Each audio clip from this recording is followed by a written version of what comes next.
Nella vita faccio il consulente di comunicazione, faccio anche il romanziere, diciamo che ho questi due lavori, diciamo così. La consulenza di comunicazione è quasi completamente in ambito turistico e questo oggi mi rende più capace di comprendere le situazioni di difficoltà in cui tanta gente versa, essendo che l'industria turistica è quella più colpita, fra le più colpite da questa pandemia. Cosa mi ha reso, come dici tu, famoso? Non parlerei di fama, diciamo che mi è capitata una cosa nel corso della vita che ha lasciato un po' un segno, a quanto pare, in tante persone che incontro e in tante persone che sono venute a sapere di me.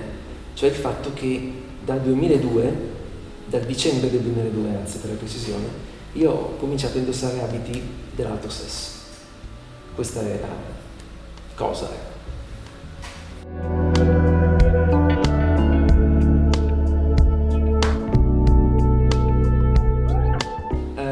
Prima do una risposta seria, poi una divertente. Quella seria è che le persone si dividono in due categorie. Quelle con cui non ho nessun tipo di rapporto, cioè quelle che incrocio per la strada mentre cammino, quelle che non hanno nessuna possibilità nemmeno di stringermi la mano, che sono poi la grande maggioranza. Questi, naturalmente io posso semplicemente contare in questo caso sulla loro maturità sociale, perché c'è chi ride, c'è chi si schifa, c'è chi si strabuzza gli occhi, c'è chi guarda incuriosito, c'è chi addirittura guarda ammirato perché magari coglie il coraggio, eccetera, ma è tutta una varia umanità che reagisce in funzione del proprio vissuto, della propria sensibilità, da una parte. Dall'altra parte vedi, sono quelli con cui io invece ho un rapporto, quelli a cui stringo la mano, piacere Stefano, quelli con cui collaboro, lavoro, eccetera. Allora, lì vale una frase che mi disse una volta un'autrice televisiva, mentre stavano girando un programma, e mi disse: lo sai che dopo 30 secondi che ti parlavo io già non mi rendevo più nemmeno conto di cosa avessi addosso? Perché? Perché mi riesce talmente naturale portare i miei abiti, che sono una diretta espressione di me stesso, che questo fa bastare semplicemente in 30 secondi la quantità di tempo che ci vuole perché le persone si abituino e abdichino a qualunque reazione avversa, diciamo così. A proposito di reazioni, di gran lunga la più divertente fu una cosa che mi capitò a Linate nel 2009. Io stavo tornando da Francoforte, ero appena tornato da Francoforte, non ce la facevo più, dovevo andare in bagno. All'epoca, ma credo ancora oggi, all'area arrivi, dove si ritirano i bagagli, c'erano i servizi, chiaramente divisi in maschio e femmina, e c'era un signore che stava facendo le pulizie e non mi aveva visto. Io ero entrato e andavo diretto verso i servizi maschili. E a un certo punto, mentre stavo andando, sento questo signore che chino per terra, e evidentemente con lo sguardo rivolto verso di me, ma io mi guardava di spalle, diceva: signora no, non lì, signora, e vedeva semplicemente il tagliere la gonna e i tacchi, e cosa doveva pensare? Che ero un uomo. E io mi sono girato, l'ho guardato in silenzio, lui mi ha riguardato in silenzio e poi ha detto: ah beh. Questa è rimasta la cosa più divertente, ma veramente divertente che mi è capitata.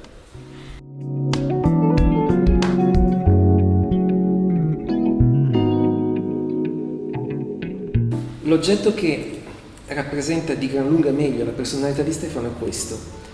È il core catalog, la collezione, diciamo, fondamentale degli album dei Beatles. Questa è la versione CD. E dico questo per due motivi. Per un motivo personale, che naturalmente io adoro la loro musica. La adoro visceralmente al punto che 6 casi su 10 quando ascolto musica sono loro. Ma anche per un motivo più intimo, perché i Beatles lasciando da parte la seconda parte della loro carriera, quella dei capelloni, no? Dal 67 in poi, ma quando giravano, facevano concerti, tenevano i loro centinaia di concerti in Europa e nel mondo, erano in abito blu e cravatta, anzi proprio il loro stile era quello. E io ho sempre nutrito un fascino in qualche modo per questo tipo di look, tanto da farmi pensare che in realtà se io non fosse, cioè Stefano sia vestito come loro, in realtà quello che si vede è un po' Stefano, un po' Stefania, l'unione fra le due cose.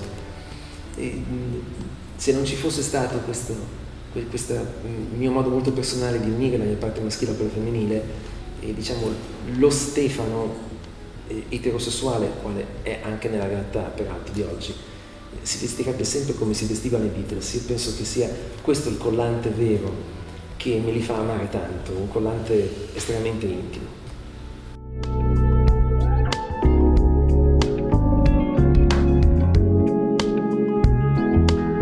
La personalità di Stefania rappresenta al 100% le scarpe che indossa, tipo quello che ho su adesso, ecco.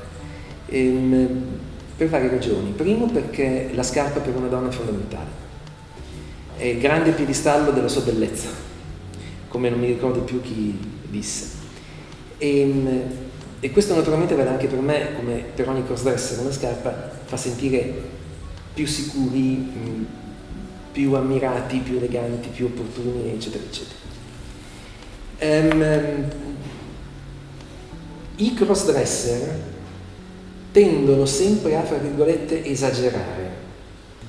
Io in questo momento sono vestito da donna, ma se voi girate per Milano oggi, 22 ottobre, non trovate nessuna donna vestita come me. Gonna, senza calze, sandali, eccetera. Questo perché? Perché se una donna si mette in pantalone o gilet, eccetera, stivale, via, e comunque si vede che è una donna. Non c'è problema. Io vedo una donna vestita come sei tu oggi, per esempio, e non ho dubbi di trovarmi di fronte a una donna, ecco, questo è un po' come sicuro. Se io mi mettessi vestito così, il crossdresser non si vedrebbe, e allora io mi sentirei mutilato in qualche modo, perché ho una mia identità legittima, sudata e rivendicata, e voglio che si veda. E questo vale per tutti i crossdresser. In generale, quindi, il crossdresser è portato a evidenziare la sua parte femminile. Spesso succede col trucco. In generale i crossdresser si truccano molto, nel viso, no? Trucco esagerato, rossetti appariscenti, ombretti, mascara. Io non uso niente di tutto questo. Perché? Perché ritengo che il mio punto di forza siano le gambe, è quello che, tutto ciò che scende dalla cintola in giù in sostanza, e allora li evidenzio così, indossando spessissimo sandali, non mettendo praticamente mai le calze, eccetera. È il mio modo di esagerare, ma ripeto, ogni crossdresser esagera a modo suo. Ecco per quale motivo Stefania è rappresentata molto bene dalle scarpe che indossa.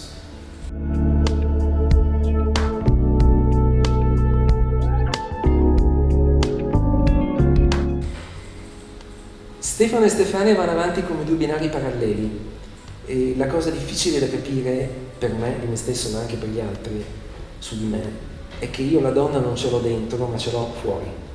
Gli abiti in fondo sono una cosa superficiale, esteriore. Diverso il discorso dei transgender. La differenza che c'è tra un transgender e un crossdresser è che il transgender la donna ce l'ha dentro, cioè è una donna prigioniera in un corpo che non le appartiene. Invece il mio corpo di uomo mi appartiene al 1000%, lo sento mio, è mio. La donna è fuori. Quindi siamo due binari paralleli che non si incontreranno mai, ma che hanno bisogno l'uno dell'altro per avere un senso.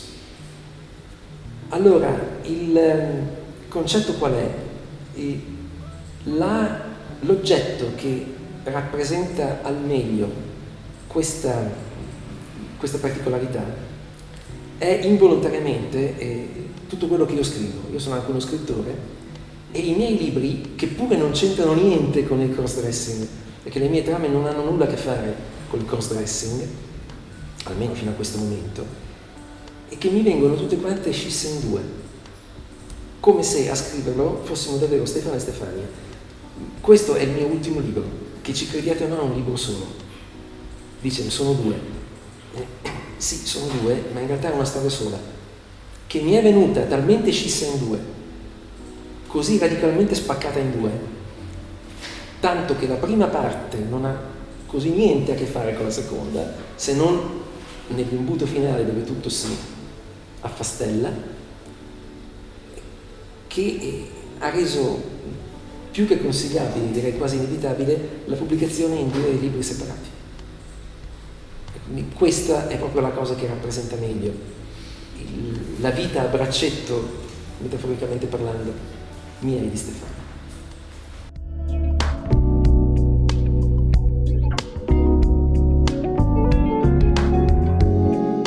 Il dramma, io almeno penso ai miei tempi, io ho cominciato ad avvertire il bisogno di a metà degli anni 90. Erano tempi molto diversi da oggi.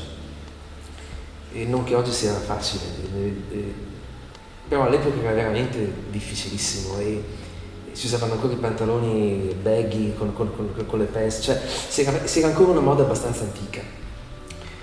E allora il problema mio è stato il coraggio, mi mancava il coraggio.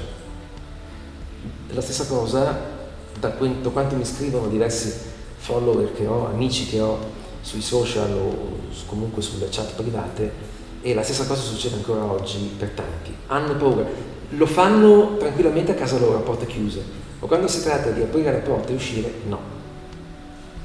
Nemmeno il fatto di vivere in una città come Milano, una metropoli autenticamente internazionale, mi ha agevolato, perché quando uno ha paura e la paura è un sentimento, non ha niente a che fare con la ragione. Io veramente temevo di essere aggredito, temevo l'insulto qualche volta è capitato, tutto sommato anche poche volte, perché in tanti anni, ormai 25 anni, sono stato insultato 3 volte solo, quindi niente, e mai nessuna aggressione, ma la paura però fa purtroppo la differenza, tanto che io ci ho messo la bellezza di 14 anni, lo dico senza rimpianti, perché ho 14 anni vissuti intensamente ma anche perduti da un certo punto di vista, pensare che avrei potuto tranquillamente viverli così come sono adesso. 14 anni, 7 per effeminare il mio guardaroba maschile, cioè continuare a vestirmi da uomo, però effeminandomi, complici anche le indicazioni che la moda all'epoca dava, dal 95 al 2002. 7 anni in cui nelle passerelle maschili c'era l'uomo effeminato. Una tendenza che poi si è esaurita, però è capitata in quel periodo, nulla succede per caso, io mi sono aggrappata a questa cosa è un fatto psicologico, no? Dice dai, lo vedi nelle passerelle e se si vestono così nelle passerelle vedi che posso vestirmi anch'io. Una scusa che serviva ad arginare l'inghippo. Poi niente, è successo che non ce l'ho più fatta, nemmeno, non bastava, sentivo che non bastava nemmeno più effeminarmi e ho cominciato a passare alle cose dopo la donna e ci ho messo altri 7 anni per convertire totalmente il mio abbigliamento maschile, pur effeminato ma maschile, in abbigliamento femminile. In realtà, se mi guardo allo specchio e faccio il confronto con qualche immagine che posso aver conservato poche peraltro dall'epoca, devo dire che sono più sobrio adesso di come ero con le cose effeminate maschili dell'epoca, che oggi mi sembrano più un vorrei ma non posso, dal mio punto di vista certamente lo erano. Quindi il concetto è: ognuno trovi la sua strada, ma pensate fondamentalmente che ci vuole coraggio e che spessissimo, ma veramente quasi sempre, le paure sono ingiustificate. A me non è mai successo niente e sono passati ormai quasi 20 anni.